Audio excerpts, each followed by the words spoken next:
점수 잡는 Hackers.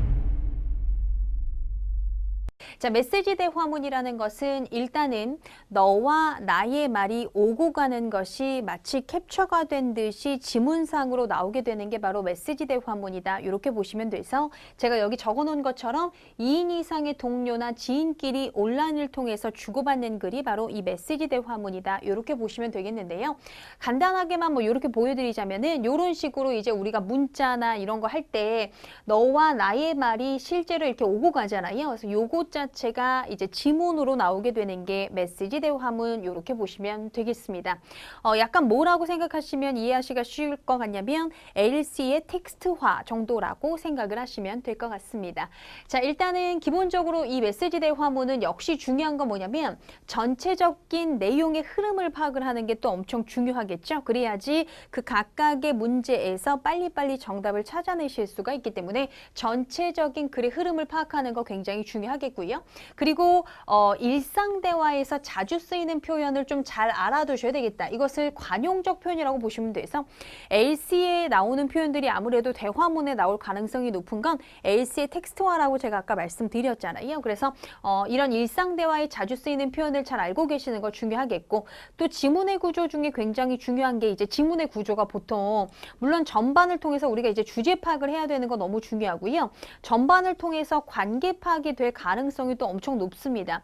왜 관계는 파악을 하면서 들어가 주는 게 좋냐면 요 대화자들끼리가 뭐 동료 사이인지 아니면 고객과 회사 사이인지 아니면 그냥 아는 사람 지인끼리의 관계인지를 빠르게 파악을 해야 내용 쾌치가 아무래도 훨씬 더 빨라질 수가 있기 때문에 그 관계 파악이 보통 전반을 통해서 많이 되어지니까 관계 파악하시고 주제 파악하시면서 전반부 내용을 읽어주시는 게 중요하겠고, 그리고 나서 세부 정보에 대한 얘기 있을 거니까 세부 정보 보면서 마지막은 추가 전달 및 요청사항 같이 미래의 일로 얘기하면서 마무리가 되는 경우가 가장 흔하다. 이렇게 보시면 되겠네요.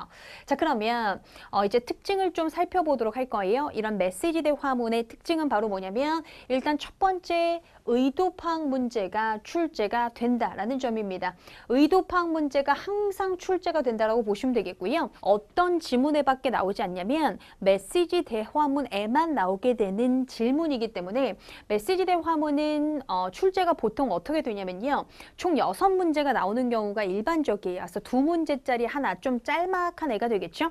2문제짜리 하나, 그 다음에 이제 4문제짜리 하나. 4문제짜리는 조금 더 여러 명이서 대화가 오고 가는 긴 대화문일 가능성이 높은데 이렇게 총 6문제가 출제가 돼요. 그래서 2문제짜리 하나, 4문제짜리 하나 이렇게 나오게 되니까 총 2지문 정도가 보통 출제가 되죠. 그러다 보니 의도 파악 문제는 제가 방금 전에 말씀드린 것처럼 메시지 대화문에만 출제가 된다고 했으니까 이 문제는 많이 나오고 싶어도 딸랑 2문제 정도가 출제가 되고 있다. 이렇게 보시면 되겠습니다. 의도 파악 문제 같은 경우는 역시 무슨 문제냐면 그 인용구가 어떤 의도로 쓰였는지를 파악해내는 사실 추론 문제거든요. 근데 결코 어려운 추론 아니니까 겁먹지 마시고 문제 유형은 이렇게 생겼습니다. 6시 45분에 켈리 씨가 That sounds great 라고 했을 때 의도는 뭐야? 라고 해서 실제 어떤 특정 화자의 특정 발언의 의도가 뭔지 묻는 문제다. 이렇게 가져가시면 되겠는데요. 자, 일단 전략을 또 그럼 제가 짜 드려야 되겠죠. 그래서 이런 의도 파악 문제의 풀이 전략 말씀을 좀 드리자면 일단 질문을 읽고 인용구의 위치 파악을 할 건데 여러분 같은 경우는 그냥 예상을 한번 해보시죠. 위치 파악을 할 때 시간 정보로 위치 파악을 하는 것이 좋을까? 아니면은 사람 이름 정보로 위치 파악을 하는 것이 좋을까를 생각을 해보면 아무래도 덜 겹칠 가능성이 높은 시간 정보로 보시는 게 조금 더 낫겠죠. 사람 이름이 더 겹칠 가능성이 높잖아요. 우리가 문자 같은 걸 하다 보면은 사람 이름은 계속 등장할 가능성이 높지만 시간 정보는 겹칠 가능성이 더 낮은 편이니까 시간 정보로 인용구의 위치 파악을 해주시면 되겠다. 그쵸? 자, 그리고 나서 인용구에 뭐가 있을 수가 있냐면 지시대명사 같은 게 있을 수가 있으니까 제가 왜 지시에다가 괄호를 쳐놨냐면은 그냥 대명사가 나오기도 하거든요. 근데 이제 지시대명사가 나오는 경우가 조금 더 많으니까 지시대명사에 이제 괄호를 쳐놓은 것 뿐이고요.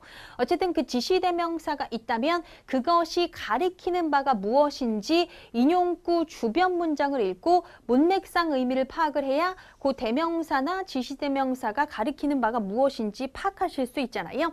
그래서 그것을 문맥상 의미를 파악을 한 후 의도가 가장 잘 드러난 보기를 정답으로 찾는다. 자, 그래서 이제 여러분 요런 것이죠. 그래서 that sounds great라고 하면 그거 좋습니다. 이런 의미니까 그게 뭔지가 핵심이겠다. 그럼 그것이 뭔지 위에 앞에 있는 발언을 보시고서 비교할 가능성이 높겠고 그 다음에 got it은 엄청 잘 나오겠죠. 왜냐하면 알겠습니다 라는 동인데 뭐를 알겠다고 하는지는 앞부분의 발언을 또 보셔야 될 가능성이 높아지기 때문에 자, 이런 인용구에서의 이런 의도를 파악해야 되는 거 있죠. 이런 인용구의 의도를 파악하는 문제는 역시 그래서 이 인용구 앞발언이나 아니면 뒷발언까지도 영향이 끼쳐지는 경우가 꽤 있어서요. 앞뒤 발언이 근거가 될 가능성이 굉장히 높다라는 거 꼭 기억해 주셔야 되겠고요. 보통 앞발언이나 뒷발언을 통해서 정답이 나오는 경우가 가장 흔하지만 만약에 앞발언이나 뒷발언을 봤을 때 약간 헷갈리신다면 역시나 전체적인 내용의 흐름을 파악해서 자연스럽게 정답을 찾아내실 수 있게끔 또 출제가 되기도 하죠.